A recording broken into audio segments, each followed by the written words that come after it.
Welcome back to our channel DMT logics. ఈరోజు క్లాస్లో 3వ యూనిట్ సాలిడ్ స్టేట్. చాలా సింపుల్గా ఉంటుంది ఈ యూనిట్. ఈ యూనిట్లో most important question Bragg's equation.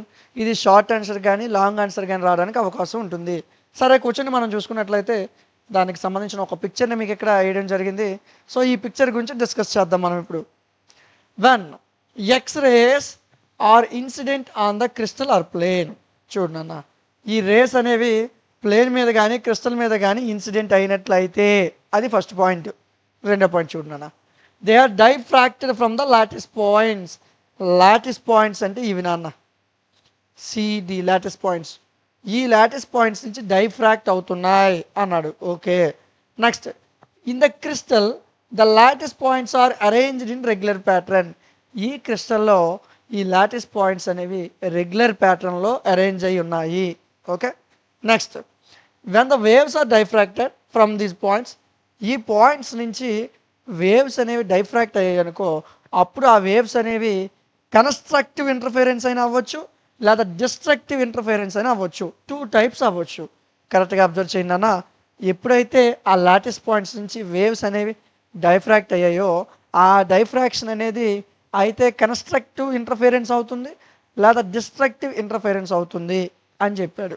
Okay, next point, the first and second waves reach the crystal surface. ఈ రెండు రేస్ ఏవైతే ఫస్ట్ రే సెకండ్ రే ఉన్నాయి కదా, ఈ రెండు కూడా క్రిస్టల్ సర్ఫేస్కి రీచ్ అవుతాయి. Okay, they undergo constructive interference. అలా రీచ్ అయ్యి అక్కడ కన్స్ట్రక్టివ్ ఇంటర్ఫిరెన్స్ అనేది జరుగుతుంది అని చెప్పాడు. So then from first and second rays are parallel waves.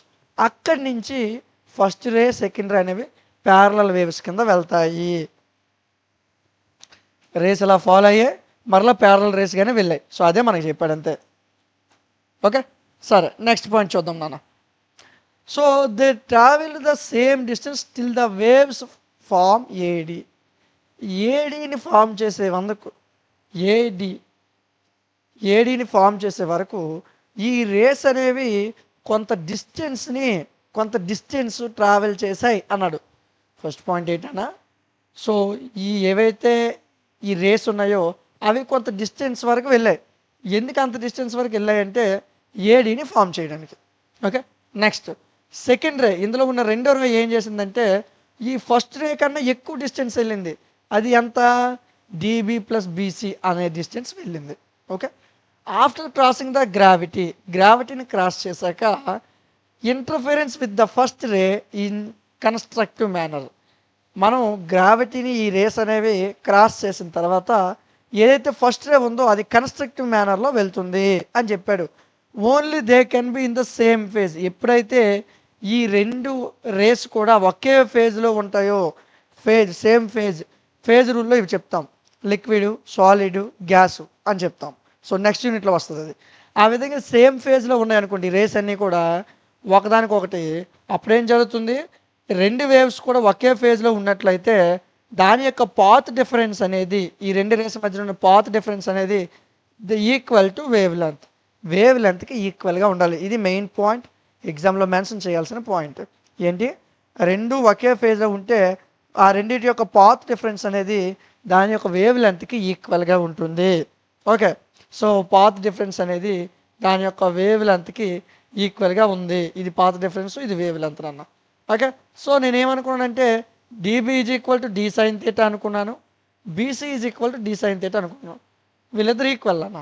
ఓకేనా, సో అందుకు n lambda is equal to DB అంటే డి సైన్ థీటా, బీసీ అంటే D sine theta. So 1 + 1 2, D sine theta plus D sine theta 2d sine theta. N lambda is equal to 2d sine theta. ఇంతేనా Bragg's equation. ఇదేం పెద్ద కష్టం కాదు, చాలా simple. ఒక 5 పాయింట్లు బుర్రలో గుర్తుంచుకుంటే అయిపోతుంది. ఓకే, 1కి 2 సార్లు ప్రాక్టీస్ చేయండి.